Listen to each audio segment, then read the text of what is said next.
just stepped out of a burning building in Manhattan. I'm going to be recording this, unfortunately, on the side of the road. We really have no other option here, folks. The building that I just set ablaze... the building that was set ablaze either by natural causes or somebody else. I certainly had no part to play in it. Is currently burning, right in front of me. But they told me I got to stay here and kind of hunker down until the police come to question people. So hopefully I got enough time between now and then to film an episode. So I'm sitting outside, right? And I'm looking at all these birds flying around. The building I just set on, or the building that's on fire. And I'm thinking to myself, who are they paying rent? Are they paying utility bills? Are they contributing in any way? These birds that are flying around to and fro. Because I'll tell you what, there's a robin and there's a sparrow over here that are just hanging out watching it. It's like almost perverted, right? Enjoying the suffering of human beings and then able to just fly away at a moment's notice. It's almost perverted in a way, right? But yeah, no, it's just I was thinking about birds and I was getting really angry, as one does at 27 years old. Just looking at them being able to fly and have all that freedom. And I know they can't necessarily touch the sky, but it might as well feel that way, right? Looking at us human beings where we think we're super advanced because we figured out our little brick and cement houses and steel frames and roofs and plumbing and all this. These things just have to gather a bunch of twigs and branches, set up in a sturdy area of a tree, and they're set for the rest of their lives. Sure, are there threats to their safety in the form of like other birds and, snakes and, I don't know, ooga booga creatures of the forest that come out at night and start trying to perform their butt rituals on these birds? Yeah, of course. There's all sorts of creepy, deepy stuff going on, okay, at night and just in general. So there are threats to the birds' lives, absolutely more significant than threats to our lives. But when everything factors in, their life really is as simple as just hanging out with the boys, hanging out with the fam, raising the kids or raising the chicks, getting some seed on the ground, which is usually there.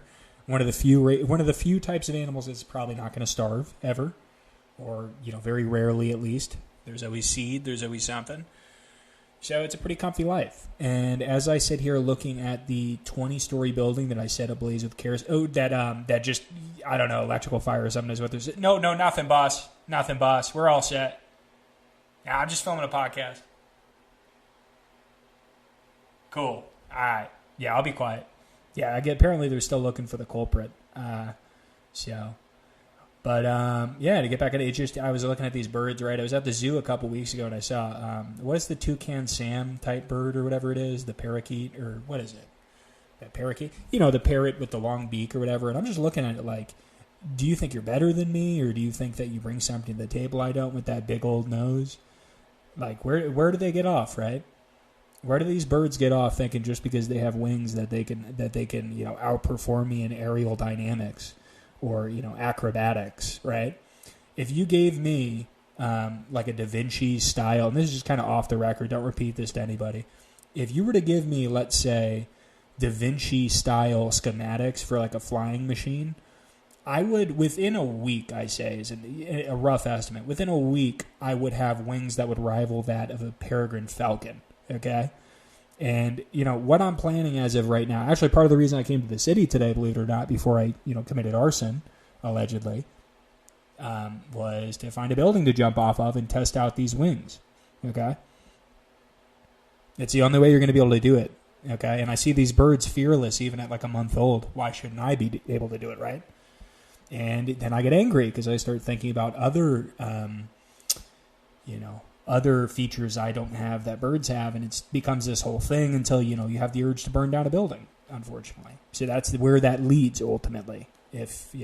So I'm looking at this schematic, and I'm genuinely not concerned necessarily. I'm not going to find the proper parts, or I'm not going to be able to construct it. That's like an afterthought. I will be able to do it.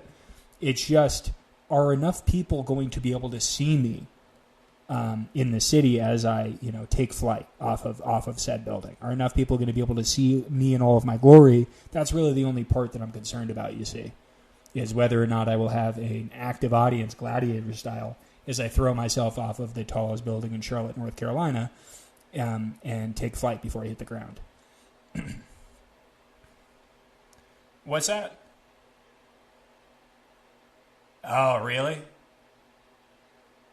Yeah, they're saying... Sorry, no, I'm just going to let them know. Yeah, just talking to my audience. So, evidently, they found a personal kerosene can on the scene, which is strange because allegedly the fire that was started was electrical in nature prior to this. So they're putting it together as I'm kind of building this, making this podcast. So hopefully they'll figure out the hero or coward that started that fire, and we can we'll cross that bridge when we get there. But again, it's probably only going to be around a 20-minute episode or so. I just wanted to wax a little poetic here as I'm waiting for the hero, coward, vagrant to get caught that was responsible for the arson right here. But yeah, and to just, take a second here to acknowledge the existence of other winged creatures. Parrots are pretty funny. The fact that they can just say things back to you the way you say them is hilarious. And I'm sure that was a huge form. Like, there was some pirate back in the day that got a massive kick out of that. And it must have been a reality. There must have been some sort of dirty British guy that, stole a shipping vessel, stole like a trading vessel, and just, Dutch Vanderland his way over to Tahiti or some sort of Madagascarian island, picked up a parrot, was like, well, this is pretty funny, and probably didn't even know that it could speak, That's something no one ever mentions when they talk about the pirates and the parakeets, or the parrots, is who was the first fella from one of those dirty little British or, British-French sailing vessels that stumbled upon a parrot and was able to figure out that they could actually talk back. It's actually that's a good scene to a horror movie. Could you imagine not realizing that, not knowing what a parrot can do and just saying something to yourself in a ship deck at night, in the hull of a ship at night with all the anxieties that comes with open water, and just hearing something from the darkness repeat what you said back to you in a similar tone? It's terrifying. It's honestly, that could be a horror movie in and of itself. The first pirate to ever find a parrot, and the thing just starts speaking back, mirroring what he's saying, and it's dark in the ship, so he has no idea that it's the bird doing it. It's terrifying. But I will die on a hill saying this, that I'm every Finch K. I think every Finch, at least in the Northeast, should be taken out. I don't think they should have a home here. I'm by no means racist towards birds. I just genuinely do not like finches, and I hope the worst for them, to be honest. Genuinely hope the absolute worst end for every finch. Doesn't matter what type, but I'm just going to list off some of the finches, okay? You ready? Okay. So there's quite a lot of them. There's an owl finch. There's a saffron finch. There's a blue finch, which is blue, surprisingly. There's a spice finch, which is some variety of drug. You can actually ground its feathers up into a fentanyl-type substance, which is why one of the reasons I hate finches so much is because they're fentanyl dealers, believe it or not. A lot of them. When they realize, because they're smaller birds, you see, they're less than a pound in size, very, very small birds. Okay? And, you're not really going to notice them too much, and so they get away with these despicable crimes. Like this strawberry finch here that I'm looking at. Beautiful coat, I'll give it that, but was involved in sex trafficking of minors. So all the finches I know are either in jail or being put to death. All right? The worst of the bunch, the zebra finches. Don't even really want to go into too much detail about what they do, just that they do it, and it's best left unsaid. And what they do exactly is best left unknown. Okay? The standout of the bunch, there's two of them, owl finches and shaft-tail finches. Okay? And no, I do not have some sort of biography or dictionary level of knowledge of every single bird, like the bird encyclopedia playing out of my brain directly. I'm looking at a list online. Okay? So everyone calm down. I'm not some sort of human computer that can just off the cuff tell you all these things about birds. This is from no expert. I'm just telling you I have a genuine hatred for finches, and I hope the absolute worst for every single last one of them. If I could kill them all with my bare hands, I would. It's a joke. That part, I'm not threatening violence against any member of the aviation community or the bird community. I'm just saying I think every finch should be, driven out of their lands of origin, killed, driven out of their lands of origin, have all their wealth stolen, and forced into a vagrant type existence where they feed off of the surplus of other birds and animals. So, with the exceptions, of course, being owl finches and shaft-tail finches, which are, most of the time pretty cool. So, what's another type of bird? Owls, man. And I'm not even sure if they're necessarily birds. They just have wings, so people kind of loop them in. Funny thing about owls, I don't know if you guys knew this, they fly. Owls actually can fly, which is wild. I always assumed they preferred calling a cab or, getting an Uber or something, But, again, the funniest thing about owls is that they're technically nocturnal animals, but if you hear them in the daytime, it's actually more common, in my opinion, to hear them in the daytime, which is very funny. And here's what they sound like. You ready? No, up. 1 second, guys. Nope, that was just the owls. Oh, you guys can hear me and I sound ridiculous? Okay. What's that? No, I didn't bring anything here. I was just kind of walking. I had a day off work, so I was just kind of walking in the area. Why? Nah, that won't be necessary. Nah, that's not mine. I didn't. Well, I'll tell you what.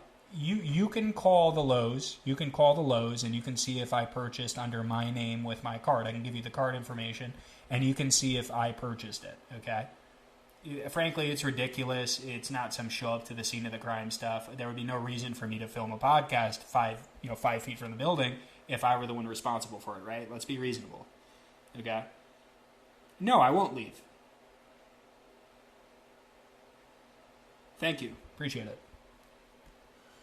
All right, so apparently I'm upsetting some people, which is, just fine for me. I'm not the one who started the fire, so that they know of at least. So it's that was a great song too. We didn't start the fire or whatever.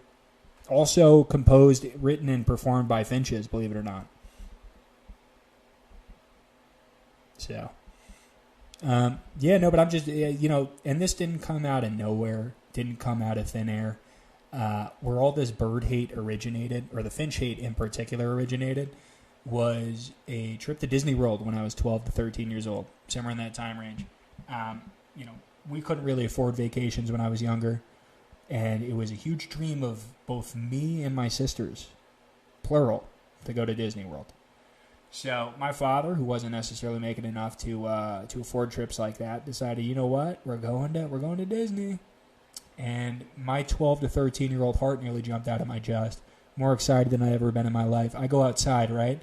Just, screaming, yeah, just like looking up at the sky, giving God a thumbs up for setting me up on a great trip to, Disney World. And with my open mouth, I taste something strange, right? Something strange is in my mouth. I don't know what it is, but it dropped from the sky, and I'm going, did it start to rain or something? It turned out to be, bird feces. One of the finches did a drive-by, and that's what they do. And for years there I went, hey, it was just a mistake. It's not something I need to take personally. Definitely don't need to pursue any sort of legal justice over this. I'm sure it wasn't personal.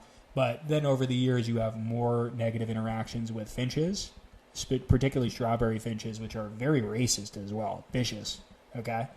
And you start to recognize, well, maybe I wasn't, maybe it's not necessarily wrong for me to have these feelings about finches because all of this previous behavior is very finch-like. You get it?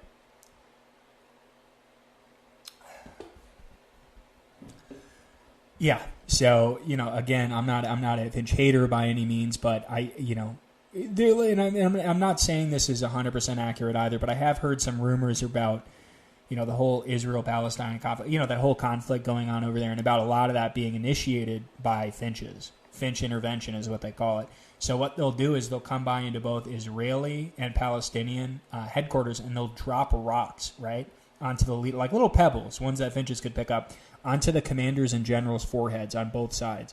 So finches have been essentially, and this is a bold claim, it's wild, and I don't want this necessarily to be in writing, but I think it's fair to say that finches have been responsible for every single human suffering since the beginning of time, including every major conflict that's ever taken place on U.S. soil and European soil, going back to borderline prehistoric times. What I'm saying is they're little terrorists, those guys. And this was supposed to be kind of lighthearted and funny to start off. I'm actually finding myself getting red hot, getting really mad. Okay? And I think it's fair to say that we did end up going to Disney World after that situation happened, but it definitely didn't have as much fun as I would have had if I had not dined on Finch shite, prior to that trip. It really put a bad taste in my mouth, no pun intended, to get a dollop of Daisy of Finch shite before going on that trip to Disney World. Anyone else remember that commercial, dollop of Daisy or whatever it was? Almost a passive aggressive. Certain commercials were passive aggressive back in the day, where you could tell they didn't want to make a commercial. They'd prefer to be some art student, that graduated from like UC, NYC School of Arts and Crafts or whatever. Well, my dad got me this job, but I'd rather be working on the new, Sicario or Batman, Dark Knight floats or whatever.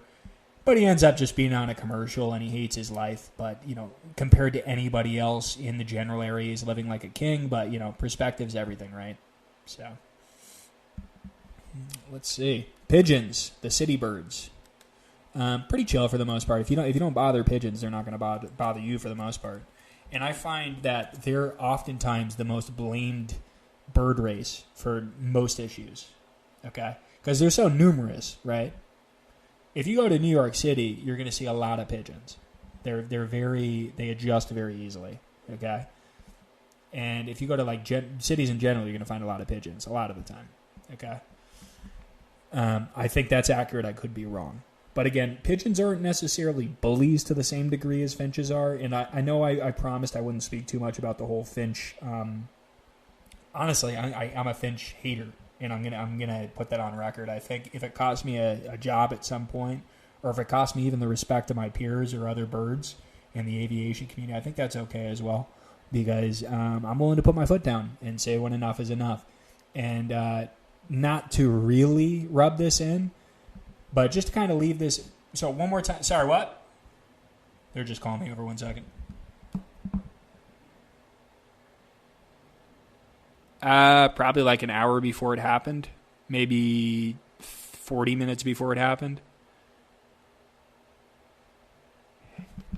Yeah, no, like I said, I was just walking in the area. So, I had a day off work. I wanted to walk in the area. I went to Lowe's, around the same time. But it doesn't mean I bought the kerosene. So, no, I do mind putting my hands behind my back. Is there a reason is there a reason that I'm being arrested, or is there a reason you want to arrest? What security tapes? What are you talking about? Show me the security tapes first. Okay, it looks like I'm being arrested. Looks like they're taking me in, guys. They found the videotapes. So, this has been an episode of the White Grape Podcast. Please send some money, put some money on my books, some food on my books. Tell my family I love them. Thanks. Bye.